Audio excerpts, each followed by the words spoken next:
Treetop woodworking here. Just got a couple of these flutes. Just wanted to show they just about done. This and closest to me has done been oiled twice. And tomorrow when the hole's dry, I'll wax it and tie a block on, and it'll be done. I done got my emblem on the back of it, burn into it on both of them. This the one on top, I'll have to oil it again and let it dry, and then wax it, tie a block on. And of course, my blocks are there. They got oil on them too. But I don't know if you can see real good, but they turned out really nice if it'll focus.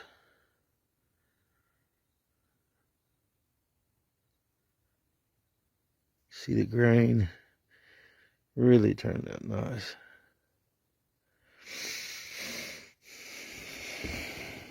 Maybe I can.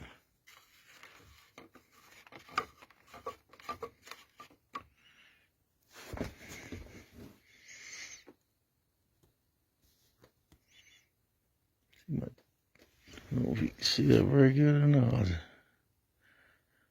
My treetop there. But just wanted to give you a little look at them. Thanks for watching.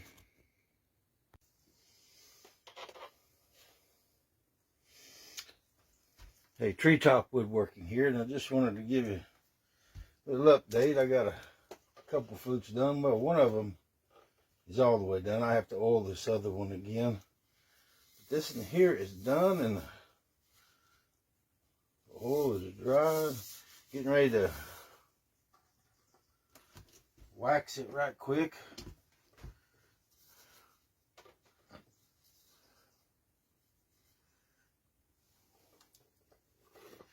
With some homemade wax. Like I said, it's I was going to look up the mix, and I forgot. I will look it up sometime. But ends up looking like a paste almost. But it's sunflower seed oil and a mixture of beeswax again. It really does put a good shine on one.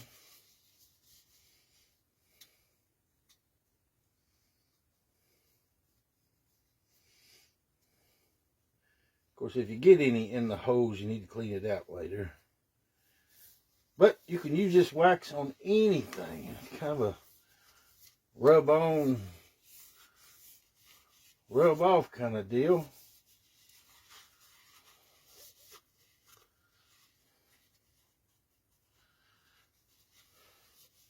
Just rub it on real good. And almost like a good Amish old-timey kind of wax deal, but you can see that shine, I hope. I don't know if you can or not.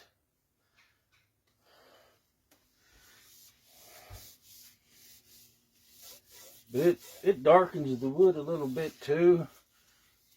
But it's just a natural wax, as natural as you can get.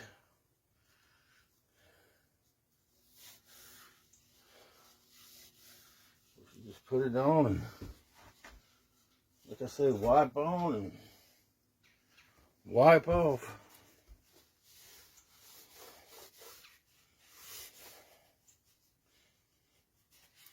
It fills in whatever gaps it's meant to fill in, and you just wipe her off. Of course, you could do this once a month, twice a year. But it really does protect them.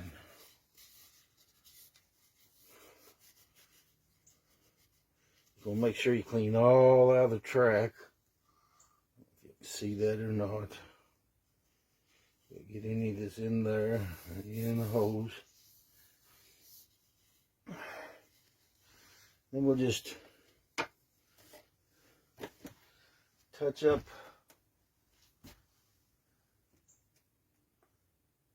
the block a little bit.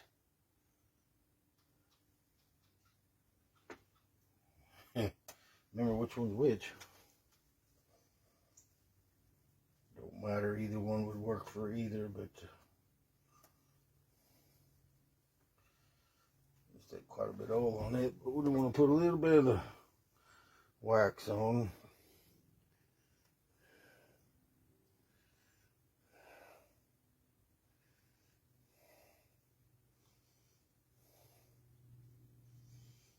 And this oil and wax together has just darkened it up like you wouldn't believe. Well, I can show you this other one here I got. Let me get this wax. Like I say, you just wipe it on and wipe it off, and it's all good.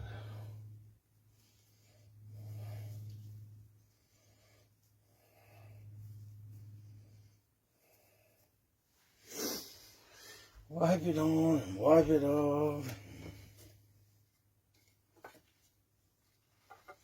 But you can probably see the difference in color.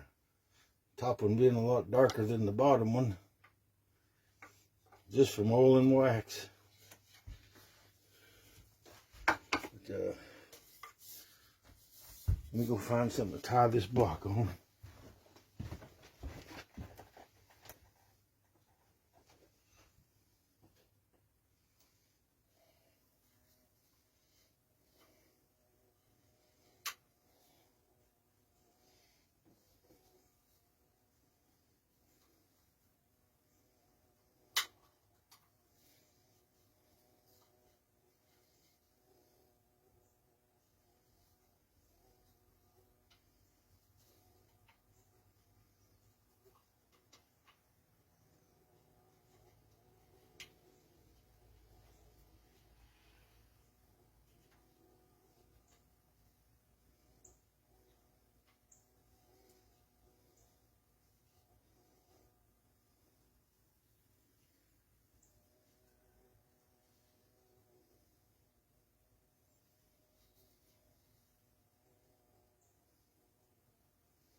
And of course,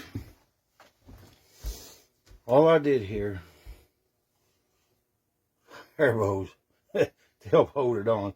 I go ahead and leave them on too once I tie them on. And I just use regular shoestring most times because it's got some stretch to it. Regular shoestring does, and that's what you want. Any kind of string that's got a little stretch to it. Now the paracord may have just a hair too much, but you can still use it, I'd say. Anyway, we usually go one time around that way. We take it, we go one time around this way with the other one.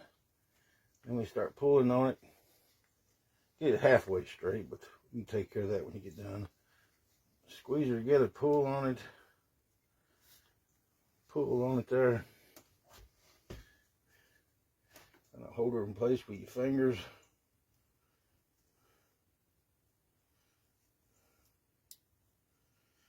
Start off just like you're tying your shoe.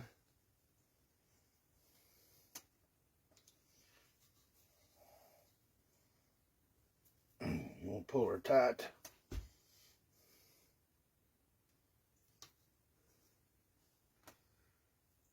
You put it up and over. Just one loop up and over and down two.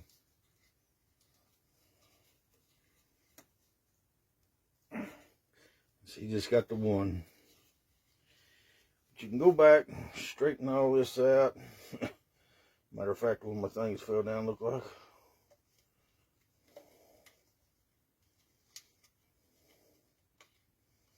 Go back, straighten that out.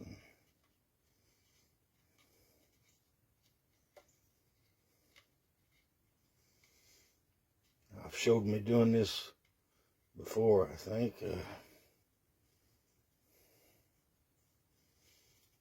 The only part I missed on this one, well, I didn't get me burning the hose out, but I showed me doing that on another one. And if there's any kind of questions, you know, again, like measurements, and a lot of it depends on the exact diameter you get, how far up and down these are. It's kind of a trial, and I got lucky this time. My very first one, when I put the hose there, I went by Charlie's book too, though, and of course by the ones I had, and a little of both. But the very first one worked out good. This is the very first one, so but it became my pattern, and I can adjust. There's a few little adjustments I'm going to make on the next one I do. Not this in here, but the third one I'm going to do. From then on, it ought to be really close to everything being about right.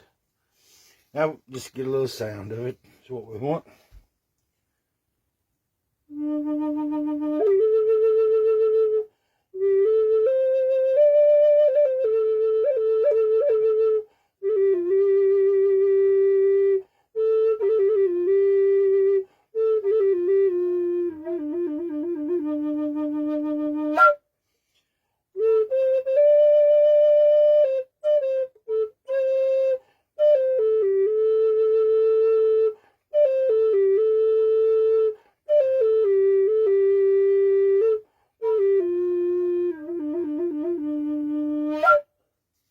Good sounding flute. Well, that turned out really good. Really good.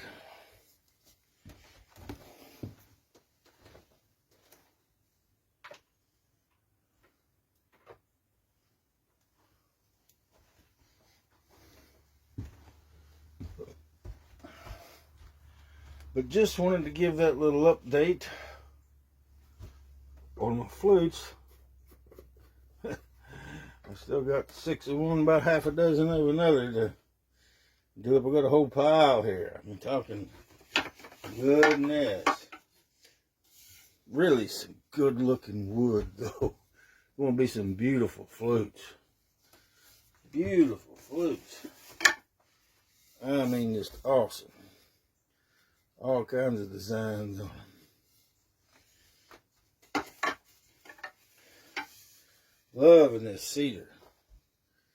Got all kinds of marks on it.